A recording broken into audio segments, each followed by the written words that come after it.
Hey, what's going on? Luke, I'm here to do another video talking about my Canterbury-Bankstown Bulldogs. I feel like at this point I should be wearing a bloody Bulldogs shirt instead wearing a Stone Cold Steve Austin shirt. But look, a couple of days ago I did a video talking about Rami Fatala-Mariner. I've done videos talking about just the Bulldogs in general, what to expect from them in 2024. And I went to a video talking about the prospects of Tevita Pangai Jr. possibly returning to the NRL and just him leaving the Bulldogs in general. Now, I touched on it a little bit in the Rami Fatala-Mariner video. The fact that, the Bulldogs are quite light in the forward pack. And, we spent heavily in other positions. And we had spent heavily in the forward pack in previous years. And it hadn't really got us anywhere. And then, all of a sudden, in the space of one off-season, we've lost Thompson, we lost Pangai Jr., we now lost Fatala-Mariner. All guys who were senior sort of leaders in terms of our forward pack. Fatala-Mariner, former captain, Tevita Pangai Jr., played New South Wales last year, played State of Origin. Luke Thompson, one of the highest paid players in the whole NRL in terms of the forwards over the last couple of years. We signed paid big money for him in terms of transfer fees and even just the contract itself. So that's a lot of players to lose in one off season. But my point being with this is sort of bringing up the importance and also bringing up, salaries, money, all that sort of stuff. There's a lot of talk about the Bulldogs and their salary cap and how are we able to afford players and all that sort of stuff. And that's kind of what I want to touch on is the fact that we've overspent big time on guys who just haven't lived up to either potential or their ability. Now, you can look at Tevita Pangai Jr. and you can say either he didn't live up to his potential or he just didn't live up to his ability. We've seen at different times Tevita Pangai Jr. almost unplayable sometimes at his best at the Broncos, even, maybe at the Panthers. I feel like at the Panthers he kind of gets overstated as, the effect of him at the Panthers. They won the comp, he didn't play in the grand final. He played half a season. I guess talked about as him being like a Penrith player and, he's won a comp, and he didn't win a comp. He didn't win a comp. Played the Broncos in one of their worst periods of their career, of their whole lifespan as a club, and obviously he left, and they ended up playing in the grand final last year. Meanwhile, he's plodding away at one of the worst teams in the comp. He's now gone over to play his trade as a boxer. He retired from the Bulldogs. He's gone over to be a boxer, and there's a lot of controversy over the fact that how's this allowed? Like how are they allowed? Surely he's gonna the Bulldogs would be outraged at this. Absolutely not. I'm a Bulldogs fan, right?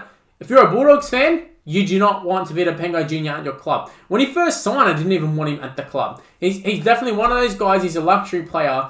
He worked at the Panthers because, let's be real. Some of the players who are playing at the Panthers, just with how good the team around them is, they've been playing with guys who, they play one position, they just get chucked on the bench and they come on, and they've just been good enough as an overall unit. The fact that they can get away with playing some guys who, if they went to other clubs, they're not going to be playing first grade. Look at Jamin Salmon, for example. He was a guy who played a lot of first grade at the Panthers, goes to the Bulldogs, who are a significantly worse side, and he's no guarantee to be making the side. I think that kind of should be said. It's just, the Panthers have a great system. So, you get a guy like Tevita Pangai, has all the physical attributes. You can take a risk on him because you're probably not going to lose the game. At other clubs, he can lose you a game, and he definitely did at the Bulldogs. And for me, I think it's a no-brainer. Like the fact that if he's willing to walk out on a contract, you let him do that. If you're a Bulldogs fan, if you're the Bulldogs itself, you don't be disappointed. You'd be happy with that one. And I'm definitely happy with that. When I saw that he was retiring, I use that in quotation marks because the talk is that he's going to be going to the Broncos. I think, and even if he ends up at the Dolphins or wherever he ends up, I don't think Tevita Pangai is a good signing for your club.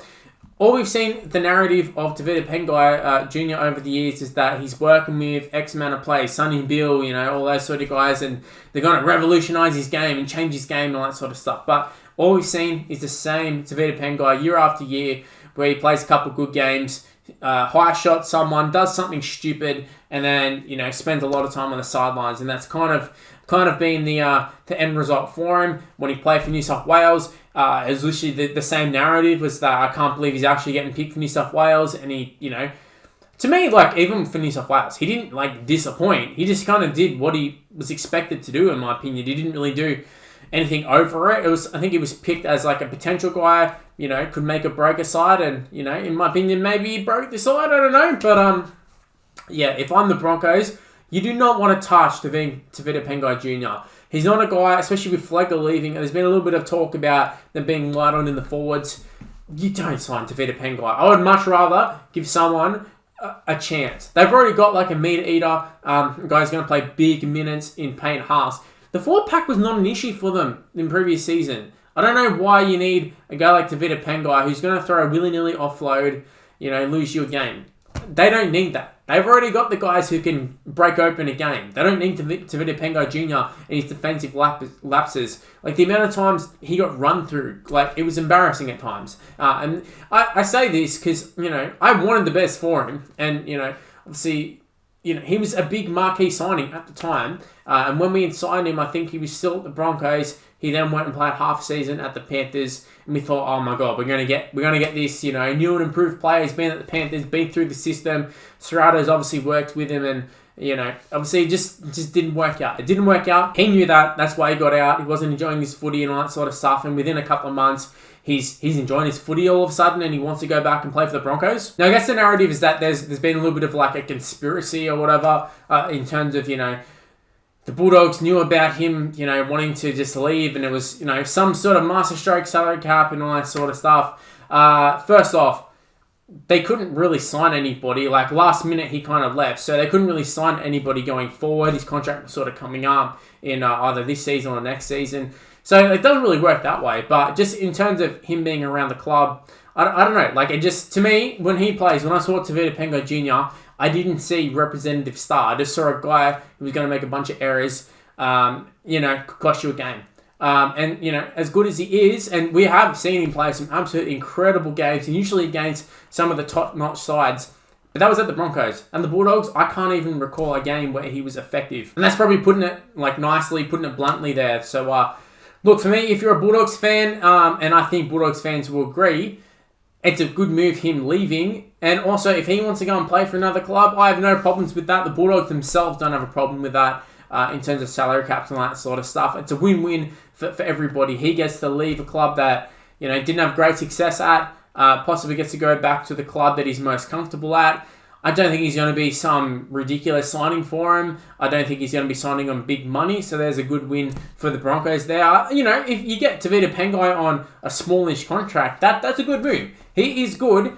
He's just not a marquee player, you know what I mean? Because he was getting paid as a guy like Payne Haas, but you look at Payne Haas and you look at Tevita Pangai Jr. and both on, similar-ish money, but definitely getting different outputs. So, for me, just, I don't know.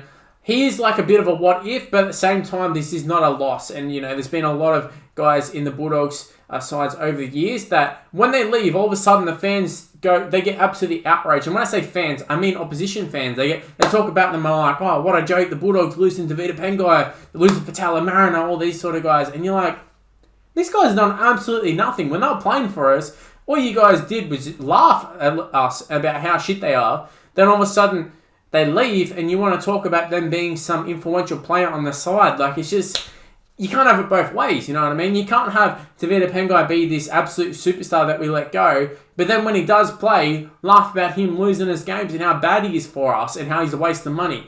I feel like that's kind of how the NRL community sort of gets at times. You look at players and you go, what a waste of money. Then on the other hand, he's a big loss. Look at the Panthers, for example, Jerome Luai.